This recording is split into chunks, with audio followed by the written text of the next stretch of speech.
athleticism. We look at the base of developing athleticism, and that's what we work on, so that no matter what sport our athletes go into, they're faster, quicker, have a better vertical, and overall faster, better athletes. That's the purpose for acceleration. That's why we exist.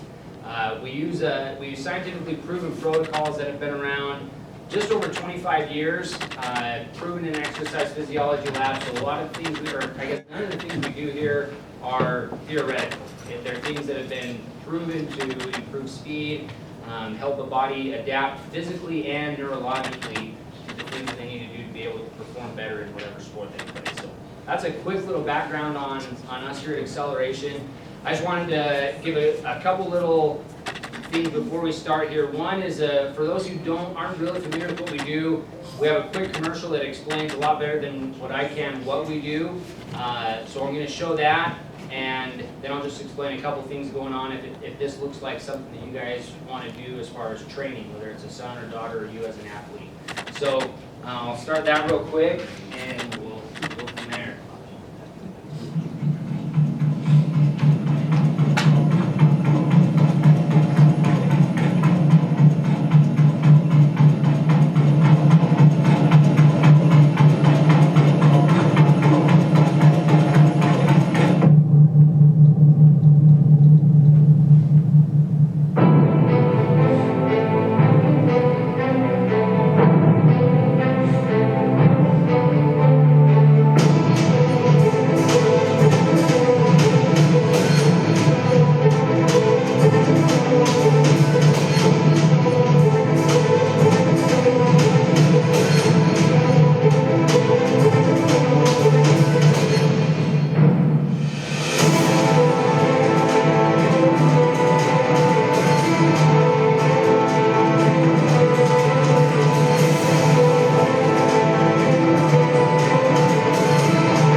So that shows a few of the things that we do here. Obviously, our purpose is to help athletes improve, so those are some of the things that we do to help an athlete get better.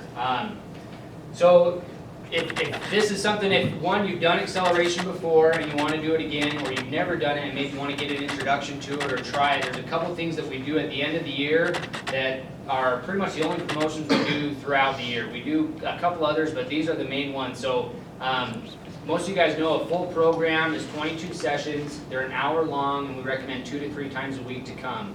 They're about $18 a session. Cost for a total program is $400. What we're doing right now, from now till the end of the year, is if you buy a full program, you actually get 20% off. So it makes it $320, which is about $14.50 a session. You can buy it now and use it anytime in 2016. So if that's something that you guys plan on doing, if you're in season now or have an off season coming up, or even if you want to start right now is the best time to buy it, because it's pretty much the only time that corporate lets us do a discount. So now's the time to make it pay for that in a good way. Like I said, $320. It's 22 sessions. Best time to get it. If it's something that you are in season right now and just want to get a little bit in before Christmas break, or during Christmas break, we're doing 5 sessions for $50 that you can also do, which that has to be used in December. That one doesn't have as much flexibility, and you can only get one of those packages per athlete. So no 5 for 50s. So just get one of those. But those are a couple things that we have going on. So if you're a coach and you've got athletes, something to let them know about, to get them off the couch or whatever they're doing. I'm sure they're training, but just in case, get them in here. So anyways, with that, I want to introduce Dr. Matt Ray and give you guys a little bit of information on him. Like I said, we're very thankful to have him here. He actually lives here in St. George, but it's tough to actually catch him here in St. George because of all the things that he's constantly doing. But quick little bio on him. His academic and research efforts have focused on performance enhancement for sports and occupations. He was named the Outstanding Young Investigator by the NSCA in 2008 and is lectured for the NSCA, NASM, ACSM, International Conference on Strength Training, and the International Olympic Committee. His professional work includes consultations for various professional organizations such as San Francisco Giants, Pittsburgh Pirates, Phoenix Suns, Carolina Panthers, Miami Dolphins, and Athletes Performance. And he's also worked with several universities, including Arizona State, Brigham Young University, Dixie State University, just to name a few. He's also worked with high school teams. He works a lot here locally with Snow Canyon High School. So with that, I'll turn some time over here to Dr. Rhea to learn some great information. You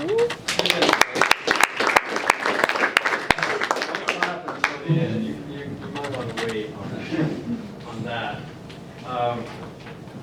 Thanks to Brennan and the staff here. It's always fun to find people to interact with and collaborate with. And so I want to show you some of what I do, as well as to lead into some of the things that we're collaborating on here at Acceleration, a couple of projects that you'll probably be the first to hear about. So thanks for coming. You'll get more than just the refreshments out of this, I hope. You've probably seen a lot of the sports science segments on ESPN. That's kind of the entertainment value of sports. And I want to show you some of the real stuff that goes on.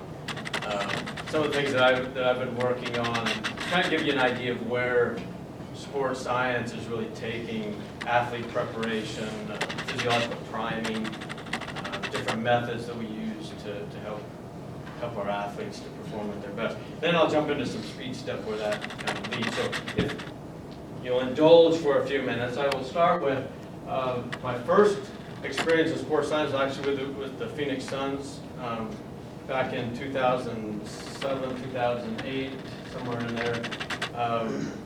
I began working specifically with Shaq, looking at heart rate patterns, looking at his training regimen. His knees and hips were falling apart by then, and so I came in to consult him on their cardiovascular training program specifically for him in an attempt to get more physiological development out of less training stress on his knees. So my kids find that picture incredibly hilarious only because I'm standing on a ladder. And I'm still barely up to his shoulders. But that was 8, 9 years ago. And we've really done a lot since then in sports science. That kind of led, I've worked with the San Francisco Giants through 2 of their 3 World Series runs here recently. My main love is football, so I've kind of gravitated towards football. I've talked a little bit about some of the things with the Carolina Panthers, and then now specifically with the Miami Dolphins. They don't like it when you help other people in the same league, so I kind of bounce from one team to another, depending on the project or the money or the favors that I owe people. But it's really given me a good opportunity to apply some very advanced concepts with very high-level athletes, but also to see a pretty impressive world. I did get to go to the NFL Combine the last couple of years and help first year with, this is Joe in the top with the Panthers on player evaluation, and then this last year with the Dolphins, which again, I know you do a lot of drills in a program like this, and questions often become how does it really translate to either player evaluation, player development, or even most important is performance on the field. And part of our job is to try to take performance on a 3-cone drill and project whether it be an injury risk or a performance variable. That's kind of the science behind this player evaluation process. Interesting enough, I took a lot of stats classes and a lot of sports science classes in school, and I go to the NFL Combine and I'm ready to crunch data, and they want me to watch specific players going through these coners. They don't care about the times, they don't care about there's specific things that we're looking for and how an athlete moves or performs in those drills that don't even have anything to do with the actual metrics, which is what I love. So that's kind of an interesting side of it. Two of my current projects are Devontae Parker with the Dolphins and Jay Ajayi that I'll talk about in a second, but obviously freaks of human physiology. The things that they can do are incredibly impressive. The most interesting part of that is we spend more time with Devontae Parker working on basic movement patterns than anything else. He went clear through a high school system, clear through a college system, gets to the NFL, and he's actually very underdeveloped. Just because he hasn't taken the right steps at the right times along the way, to where physically he's incredibly gifted, but he hasn't been developed in what we would classify as the right way or the best way. So we're working on things with him that I wish we would have worked with him when he was 8, 9, 10 years old, or worked with him as he went through high school. So it's so important. What I like about a setting like this, you get information down into the high school ranks. It's so important what they're doing in those developmental years from really 7th grade to 12th grade. And it not only affects their performance now, but for those who are able to go on, very much. It certainly didn't impede Devontae Parker from making it to the NFL, nor hasn't really impaired his performance, but he's already dealt with nagging injuries. He is struggling at a very, very fast, powerful game. That it influences things down the road, and so keep that in mind as we kind of talk about why is it so important that we do the best we possibly can with high school or even pre-high school athletes. Well, that's one of those examples. Jay, we spent, this was kind of a funny picture. So this rookie, so I fly in the day, they get all the rookies and the undrafted free agents that they bring in. And we spent 3 days, 12 hours a day, just doing movement evaluations with them. Anything you can imagine, we measure in those days. And we start working.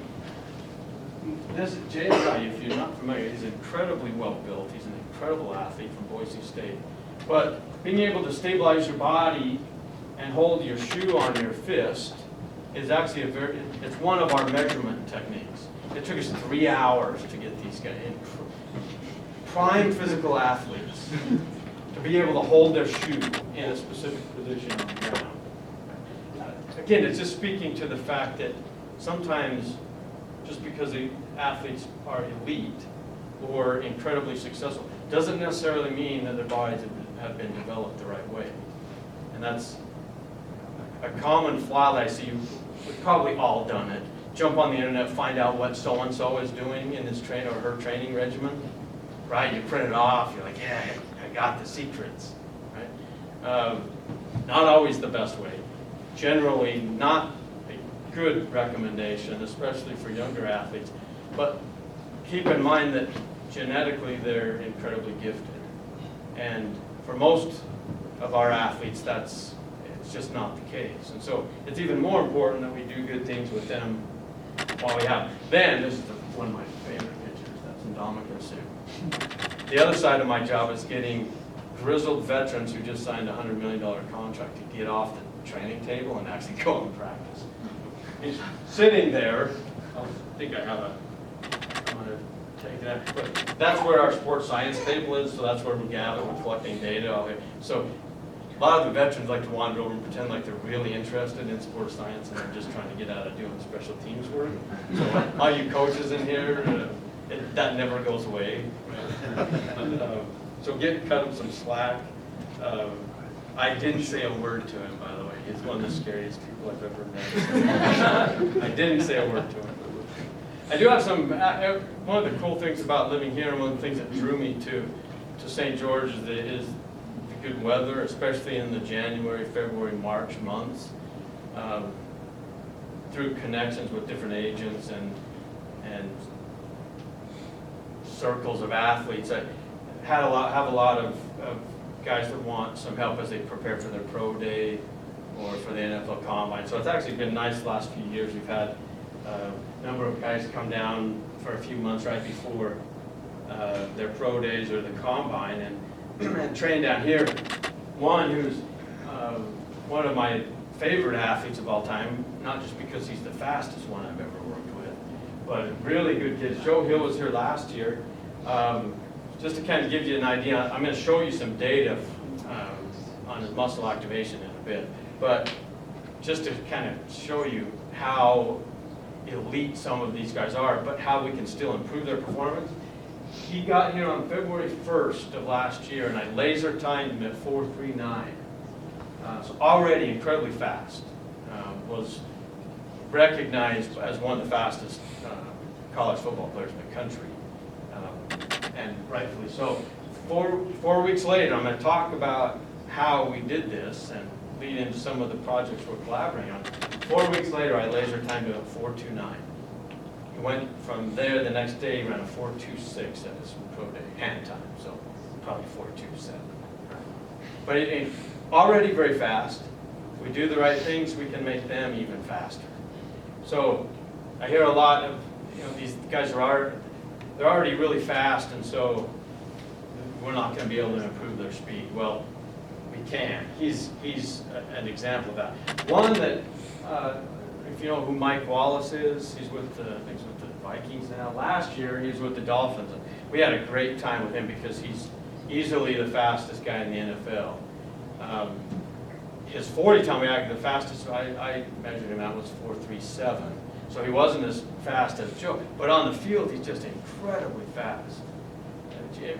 To just watch him even in practice, it's just amazing how quick, how fast he can go from just barely jogging to full speed. It's really impressive. The challenge becomes at that level, we can't do some of the things that I know are very effective because the risk of injury is higher than the value that we're going to get out of it. So one of the things at all levels that we should be doing is considering the risk of injury to the benefit that we're going to get. So in all of our methods, risk to benefit ratio is something that we always need to keep in mind. So I couldn't do some of the things I knew would help him, but for him to go from 4.39 to 4.38 versus the risk of injury just didn't make sense. So we had a lot of fun with a variety of methods, and I didn't measure any change in his speed. So it's the only failure I've ever experienced. It was a lot of fun though. The other one that I'll tell you about that was an interesting case is Cam Newton. 4 years ago, when I was first brought in to consult on his program, he again is obviously an incredibly genetically gifted athlete, and one of his curses, it's a blessing, but now it's become a curse. If he even looks at a dumbbell, he'll gain like 10 pounds of muscle mass in a week. So he literally is not allowed to lift weights because he's already at 260, and above that, it's just going to start to slow him down. So he can't continue to lift weights. So part of my role was to try to figure out ways that we could include some performance enhancement measures without adding much muscle mass, which was a fun challenge. And some of it has worked and some of it hasn't, but there's a lot of different methods to accomplish a common goal, which is performance enhancement. But from those examples, I think I'll give you one more. But from those examples, first point I really want to drive home tonight is every athlete's different. And in talking to the staff here, we all struggle with this challenge of individualizing training. And we're all gathering information, and we watch our athletes, and we measure our athletes, and we take that information, we try to mold it into an individualized program. By far, the number one key to maximizing sport performance in a training setting is the individualized training. So keep that in mind, and you'll see a few ways that this is current information. I don't know if you know who Luke Falk is. He's quarterback at Washington State. I've worked with him since he was a junior in high school, and he's performing really well at this point, but just to kind of give you a glimpse into how far you can take sports science if you really want to, Luke wears 2, sometimes 3 wearable devices that collect information, everything from heart rates to body temperatures to heart rate variability, and that uploads to the cloud. And then I access it, that's my workstation at home, so I can monitor him live from my house here in St. George. He inputs everything that he eats, everything that he drinks. I get data off of some of his devices from his practice sessions, from his training sessions. We put all that information into what I've developed. It is a system that manages that data and allows me to flag when something might be going wrong. So let's say coach gets really mad after a game on Saturday, so Monday's practice is a lot harder than it usually is. And Luke's nervous about going to practice, so he doesn't sleep as well that night, and he skips breakfast. All that stress, well, he starts getting texts from me that says, okay, based on these numbers, here's how you got to change. Here's what you need to eat today. Here's when you need to go to bed tonight. Then I watch and see if he does it. And then I watch and see how practice stress and training stress builds up to the next day. And it's a daily process where I'm gathering this information from an athlete, using all that information to help guide him to be primed for the next game Saturday evening. We do that on a larger scale with the Dolphins. But you know, think about that from when I was in high school playing sport, in college playing sports. I couldn't even imagine that was ever going to be a possibility. So technology has become so incredibly powerful for us. And all of that aside, none of it matters unless Luke's willing to do what I tell him to do. So I'm going to come back to some sleep patterns here in a little bit and show you some data on sleep patterns. I hear a lot of athletes that are so driven and they have these lofty goals, and they won't go to bed before 1 a.m. in the morning. And they won't get off their phone 2 hours before they go to bed, which is a big no-no because of the effect on sleep habits. So they talk the game, but then they won't make changes. So those athletes in here, I'm going to come back and I'm going to make some challenges to you. You know, we can gather all this great information, but at the end of the day, it comes down to what that athlete's willing to actually do in their life. So from those, sports science is really changing the way we prepare athletes, the way we train athletes, our ability to help athletes reach their physiological potential is far greater today than it's ever been. I want to talk about a few of those ways specifically today, and maybe give you a few ideas on how you can actually implement a few changes. Regarding speed, though, what makes athletes fast? Strength, power, genetics, which drives the physiology, muscle coordination. At the highest level, Usain Bolt's got all of them. At the highest level that anybody who's ever walked this planet has had. That's why he's doing what he's doing. For the rest of us, the process to determine what makes you fast or what is slowing you down is probably a mixture of all of them as well. But if it was just a strength component, and that was the primary factor, we'd all be training like bodybuilders and strongmen. We'd just be getting as strong as we possibly could get. And yet every one of them could beat me to a pulp, but they'd have to catch me first, and none of them can catch me. They're not fast. Right? They're very big, and they're very strong. But we could probably all come up with some examples of some very skinny, fairly weak athletes that are very fast. We've seen them, right? So it's not just strength, but strength certainly contributes to it. If it was just power, our Olympic power lifters, who are the most powerful people on the planet, would also be the fastest, but they're not. In fact, there's probably some bodybuilders that could beat them in a race. Right?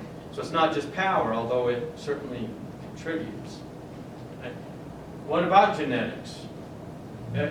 Most slow people blame their parents, right? Which is probably a good first blaming right to go. However, I was pretty slow and my kids are really fast, so that only gets you so far. So genetics might play a role, but it's not everything.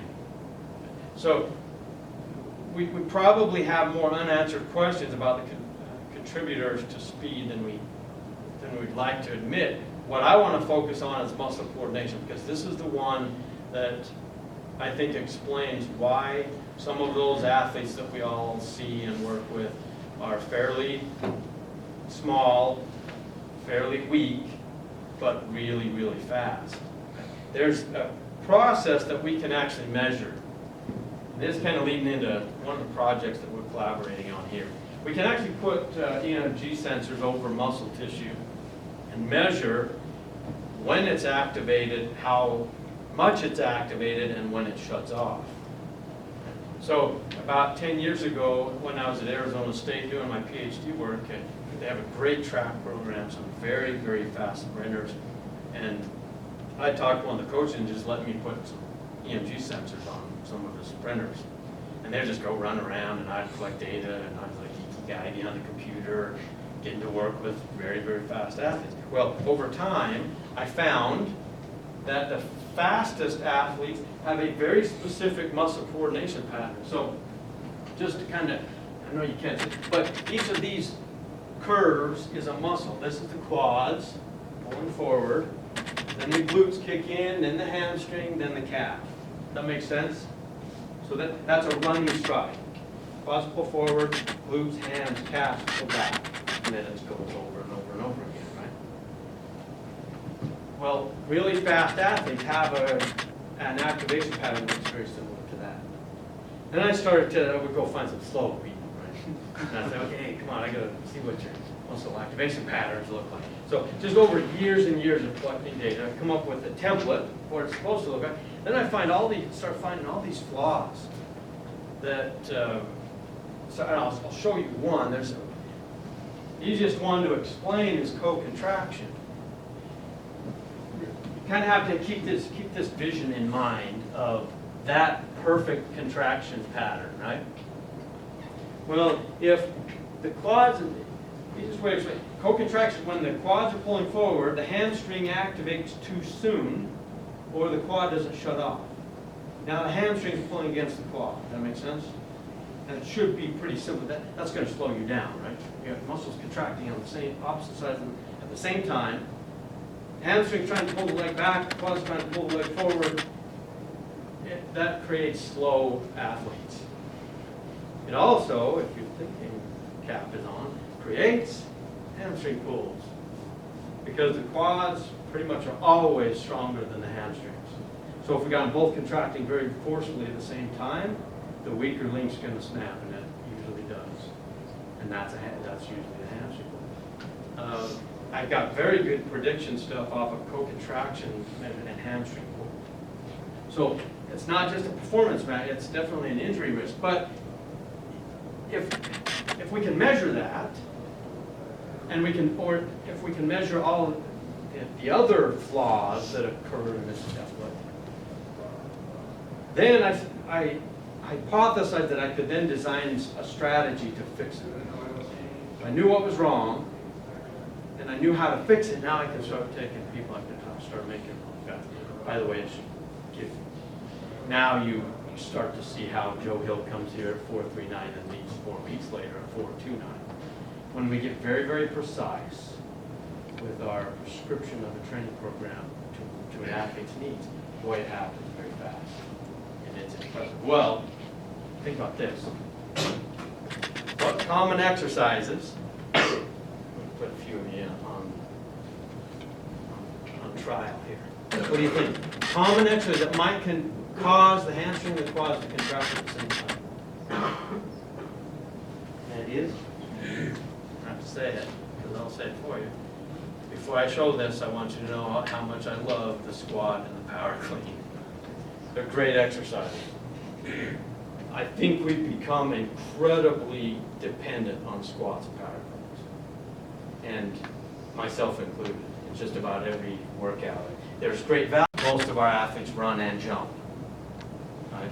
If you're a track sprinter, you get to focus on one. Most of our athletes are running and jumping at the same time, so we have to figure out the right combination. My point is this: if I know there's a flaw, and I know that certain exercises might either cause that flaw or exacerbate that flaw, in my mind I immediately went, okay, let's start testing athletes who have this flaw on different exercise regimens. That's where the sports scientist kicks in. So the top two, this is a case study. So that's one athlete, that's a separate athlete. Top athlete who has this co-contraction, see this huge amount of space there that's overlapping, that's co-contraction. Now I've got hamstring and quad, or quad and hamstring. And the same thing down here. 12 weeks later, I got this guy doing back squats, power cleans, and basic plyometrics. It's just your conventional approach. Now it changes. See how much co-contraction I still got? And when I measure 40-yard sprint, it goes from 5.25 to 5.21, negligible change. Athlete number 2, I put on unilateral stuff, split squats, walking lunges, step up, where I'm splitting the body apart, one leg at a time, which, by the way, mimics more of a running motion and decreases the amount of co-contraction. Look what happens to co-contraction over time. It starts to go away. At least gets it's minimized.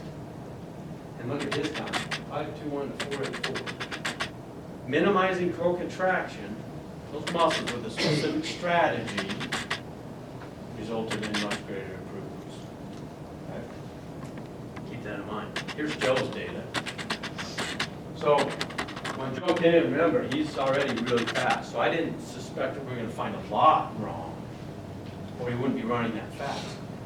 But here's his quad and his hamstring. We've got a little bit of co-contraction there, and we've got a weird hiccup in his quad shutting off. And we've got too slow of an activation of the hand. Those are actually two separate flaws other than co-contraction. As soon as I saw that, I told him, I said, I'm going to make a prediction, and you may not believe me, but I've seen this, and I'm pretty confident you can run faster. I even think you could run 1/10 of a second faster. And then, his eyes get all big. They should have charged his agent twice as much.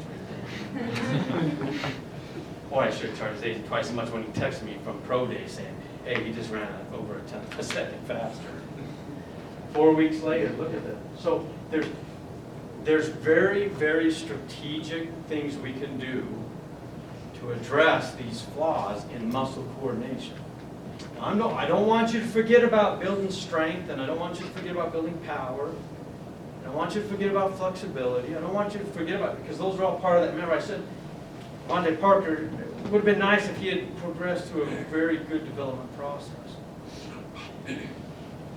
But in order to really see impressive changes in speed, I think the future is right here in muscle coordination.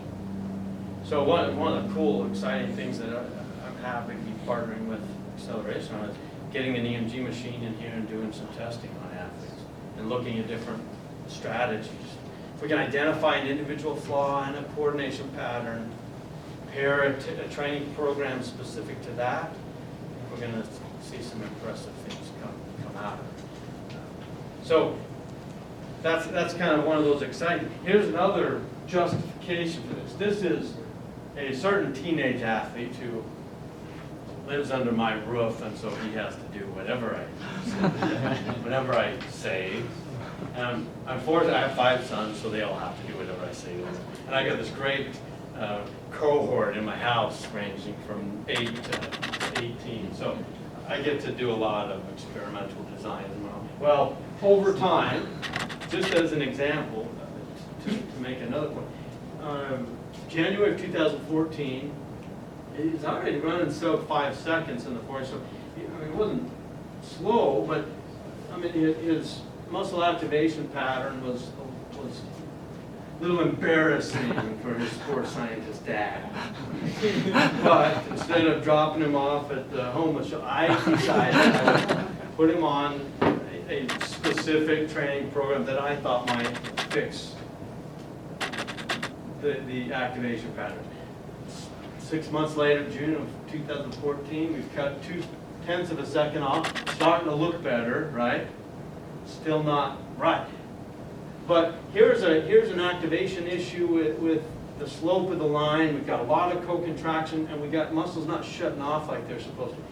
That's getting better here, but now my main concern was total activation. So even if I get this pattern starting to look right, if it's at very low activation, it's not going to be very fast. So I switched gears. At that point, I knew that there was a different flaw. And I started targeting total activation. 6 months later, look at that. I got much more activation out of it. And I'm totally sad. I still think he can run faster. Right? But over time, here's the point I want to make. Unless I'm measuring that and I'm watching, I'm seeing how his flaws are changing over time, I don't know what to do. I'm just kind of guessing what his training should look like. In this case, man, I've got a great guide that tells me, here's the flaw, tested different ways to identify or to fix those flaws, and we attack it. Now, as an athlete, I want you guys to kind of think, if you know that your training strategies are that directed, how much more motivation and drive does that give you? Versus, man, I kind of have this whole program going. As an athlete, if I had had that, I think I would have given even more. I would have committed even further to those. Well, a couple other things that we can do. I'm all about finding optimal methods, or at least knowing what one method might do versus another. So, especially as we start collaborating, we start talking about different projects. Okay, what if we compare a high-speed treadmill to bungee? Because bungees are used to simulate overspeed training. Right? What's the differences between which one's better, which one's different? How are they different? Well, one thing we can measure with EMG is hamstring quad ratios. Right? When you look at those patterns, there's a hamstring to quad ratio that looks optimal. It's around 1 to 1.2. Well, when you run on the track, it's somewhere in that 0.9 to 1.1 range. Bungees, it's less than 0.2. And in the high-speed treadmill, it's over 1.1. So if I'm looking for this optimal thing, now I know, okay, I've got one method that I know is closer to the hamstring to quad ratios that I'm looking for. Well, when we compare hamstring and quad activation, the red is the bungee. The bungee activates quads far more than hamstrings. Now, that might be a tool that I want to use at a certain point. But if all I do is train there, I'm going to create a hamstring to quad ratio that's not optimal for maximum speed. That I hope this serves as an example of how we can use science to guide our methodologies. We're not just making this stuff up. We were for decades. Now we're getting very, very precise in what we're doing. Another concept in sports science that somewhat relates to speed, I want to kind of branch this out to general training. There's a concept called transfer of training. We can actually calculate how much one specific exercise affects a specific sports skill. The Soviet Union came up with this, and it was one of their major advantages for decades. They were measuring how much certain exercises would affect different sports skills, and then they would focus on those exercises. So all of their training time is focused on the most effective transferable exercises, while other countries were just kind of doing what they thought was best. Well, from calculated transfer of training, I like Olympic lifts, but guess what? They rate very low on transferability to a lot of our team sport, field sport, court sport skills. For running and vertical jump, the deeper you go in a squat, the less it transfers. And power cleans rank among the top. So I just mentioned it, and I love power cleans, right? I love squats too, but I'm going to use those exercises for specific reasons. Now, I hope some of you who are designing training programs now are all of a sudden think, okay, well, got to improve a lot of different sports skills, and if power cleans ranks high on the list, we're going to do a lot of power cleans, but how's that affecting my speed? So now we need to move our mindset to, okay, if I'm going to use power cleans, if I'm going to use squats, what else do I have to do to counteract some of the speed issues that might come from using those exercises? That's good stuff. And that's the world of figuring out optimum training strategies. So, again, back to the point that we're not just making it, we're actually calculating how much one exercise transfers to a specific sports skill so that we know what exercises are most effective. I want to get to sleep now. I know most of you came here because I know how much you want to improve your speed. And generally, athletes will do a lot to improve speed. And if I told you, most of you seen this, if I told you you had to go through a grueling 12-week training program and drop 1/10 of a second off your 40, you'd do it. That's how much you want it. Sleeping an extra hour every night, shown to drop 40 by 1/10 of a second. No training at all. You don't have to cry, you don't have to bleed, sweat. You gotta sleep more. And you drop your 40 time a 1/10 of a second. It's great that bench press dropped 20 pounds after 4 days of sleep restriction. 30 minutes increased reaction time. Stuff like accuracy in sport like tennis and golf. The impact of sleep. What I fear we have happening, we've got athletes who are willing to exert an incredible amount of effort to improve their physical performance. And then they go home and they're on their phones till 11:30, 12 o'clock, then they can't go to sleep until 1 or 1:30. And all of that hard work is gone. It's like buying stocks on a credit card. It's not going to work. You're not going to make enough to pay off the interest on the credit card. So you're coming in here, you're working your tails off for a very specific reason. It's to improve your performance. Don't eat terribly, don't skimp on the sleep, and undermine all of that hard work that you're doing. I mentioned cell phones. So there's a lot of good reasons that watching TV, computers, cell phones, it's really messing up our natural sleep cycles. So all of you young athletes, get those phones away 2 hours before bedtime. You're serious enough to really want to make this, make the most of this? Are you willing to do it? Because if you're not, you went and worked really hard for an improvement in performance, and does that mean you're not going to do it if you're going to dip and leave now? What? Just all alone. Oh, okay. I was to say it. Stick with it. That's why it doesn't get the bed off. Consider your commitment to all athletes. All right, good point. It's not just your training. There's a lot of things that influence it, and you better take all of those seriously. Did you have a question? Why 2 hours before bedtime? Because that's what we're finding is that's the amount of time that it takes for the system to reset. So it's affecting brain waves, serotonin levels, and it needs time to realize that, hey, it's bedtime. Does that include TVs? Yeah. Yep. What about eating then, based on how that affects sleep patterns? When should they not eat? Or how far? So if I go back to Luke's example, so I'm monitoring feeding times. Yeah. Everyone's different. Okay. So some athletes can eat right before bed and it puts them out.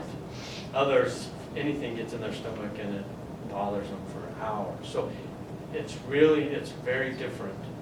So one thing, and do this in the off season, not in the middle of the season. You need to experiment a little bit with that kind of stuff. Certain foods cause athletes gastrointestinal distress longer, so you want to avoid those earlier. One thing that athletes need to get more credit for is the fact they know their bodies really, really well, and we need to listen to that. So, not a nutrition expert, I know enough to make good recommendations, but what I found is there's not one guy, just like with everything is so individualized. You need to learn and pay attention and make notes of when I ate something, what time it was. Most of these highly driven, highly developed, have incredible journals for everything from training to practice routines to food to everything. Make sure that you're making notes, paying attention to those things. Last point, and then we'll have a good time for questions. I hope, if nothing else, all training programs are not the same. And there is a galaxy of difference between speed boot camp at the park with the speed ladder and very highly advanced, very individualized, very aggressive speed or sport conditioning. There's a huge difference. I don't think we've done a good enough job in our field of helping people understand how much of a difference there is there. And it's our job, quite frankly, to make sure that that gap this isn't simple. And they're not all the same. It's not as simple as just getting strong. It's not as simple as just doing Olympic powerlifting. It's a very complex process that's going to be very different for everybody. So, some of you who are working with teams, that's the biggest challenge, right? You got 40, 60, 100 athletes. How do you help each one get the exact training program that they need? I don't know that there's a perfect answer to that. But I do know that every step you can take to try to alter a training program specifically for an individual athlete, the better it's, the more effective it's going to be. And if you're interested, I'm terrible at it, and I hate doing it, but I am on Facebook, and I do try to, I put something on there today, so it might be like 10 months before I put something else up there. But if you want, you can search Mount Ray Elite Athlete Development. I try to put new stuff up there once in a while. Always trying to share information for those who are crazy enough to want to follow it. Any other questions? Come on, I know you got 6 minutes. Yeah. So if we need your services, what do we? That's, I think what I'm most excited about is I don't have the capability, as Brennan mentioned, I travel a lot. Even when I'm here, it's very difficult for me to really commit a lot of time on a regular basis. So one of the you've got great ideas and great technology. I'm really excited about the collaboration. So, for a number of reasons, but in my world, that's kind of how it's easiest for me to deliver this high-level stuff to everyone, is to put it in other people's hands who are running an operation that I think can benefit from it. So the best answer to that is get involved here. And if we're already doing that, are you collaborating like on a specific sports to tailor? No, you're going to see, if you're already involved, you're going to see this pretty quick, as in probably tomorrow.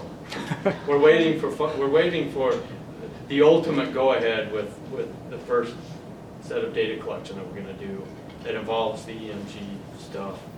And as soon as we get that, the announcement will go out internally to acceleration athletes to be involved, to volunteer to participate in some of that data collection. So the way that you're going to get access to it here locally is right here.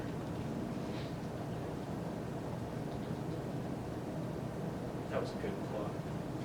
Oh, girl. I have to, I'll give you a good plug because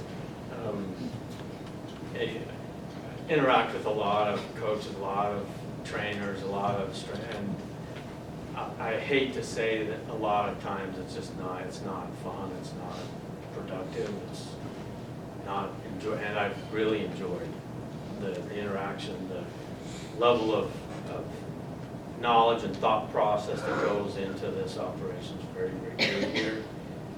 Really looking forward to a good connection with them. With the popularity of triathlon and triathlon training, are these techniques and methods going to be able to be used for the biking aspect and the swimming aspect?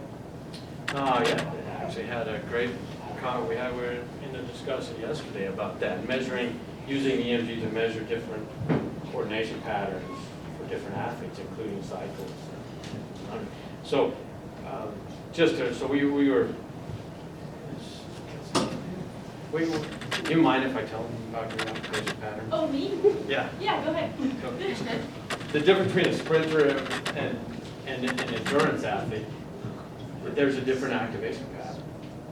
And so it was kind of fun to see and measure, but the more we identify almost an exact opposite in hamstring to quad ratio in an endurance athlete versus sprinters. So I think we can identify, okay, what's optimal? Where do you stand? And how do we fix it? That's the framing. But well, yeah, once we have the full capability of EMG testing here in the lab, you're going to see it exploding a lot of different skills, a lot of different sports, many different athletes. I just had a question about that a little bit. A few years back, I had an athlete who was a 400, 800 kid. And he was more of a 400 than 8. So I said, why don't we go and have you run cross country, even though you're not a cross country runner? And I gave him a workout that was a modified version. And he crushed it next year. We tapered him off and he crushed it at the end of the year. So I did it again the next year. And this year actually, we had 2 kids that run cross country and ended up being second in state in the 1 and second in state, another one is second in state in the 2. So what happened that I give them this long and all of a sudden, because if they're different, what happened? Well, as soon as everything that I've shown you and talked about is max speed. So we're talking 100 meter or less, not even up to 2. We're talking 10, 12 seconds or less. When we start getting out beyond that, we start getting into speed endurance, which is going to be a different activation pattern, which is going to be a different set of motor units and muscle fibers and different physiology and different metabolics. And I'll tell you right now that we're barely getting a grasp on something as simple as running as fast as you possibly can. When we start throwing that in the mix, that is incredibly complex because it's almost like we're really good at the very long endurance stuff and we're really good at the very short sprint. And everything in the middle is incredibly complex. So much so that sometimes I've seen athletes where you extend them out a little bit and something happens and it fixes a flaw. Versus others I've seen take to the individual nature of training responses. But I think as coaches, you can look at how an athlete starts to respond to something and key on that. Just don't go so far in and say that that's going to work for everyone. You might start to see signs that it's not working, and you should immediately change course. Mentally more than Absolutely. anything, probably. It's not going to work for everyone, but I think what you might be keying in on is that a lot of times those 200s, the 400s, and maybe even after 800s are probably more developed on the anaerobic sprint side, and their limitations are coming in the speed endurance segment. Just for a fun example, even down in the 100, my son just last year decided he wanted to try the 100 meters.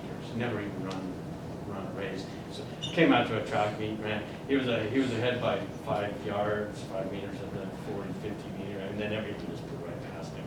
So even in the 100, there's an endurance segment to that we can't neglect. But just know that endurance makes things really, really complicated. I still think eventually we'll have, in the coming years, an optimal recruitment or activation pattern for different levels of endurance, speed endurance, and strength speed. I really think it holds the key to unlocking why something works for one athlete where it might not for another, or how we need to change our strategies based on individual needs. I think a lot of you coaches are already keying in on it. It's just, I'm taking it to a much more physiological metric level. But you're keying in on it, certain athletes respond to certain things. And you need to highlight that. But don't get so locked into one strategy that you're going to apply to everyone, because chances are you might hit somebody who doesn't respond well to it. Good question. I have one, in regards to the recruitment pattern graphs that you've shown, and some of the different workouts that can improve those and fix some of the flaws, what role does sprint mechanics have to do with that? Can it change the recruitment pattern? Yeah, I would put sprint mechanics probably on the same list of all the things that contributes to maximum speed.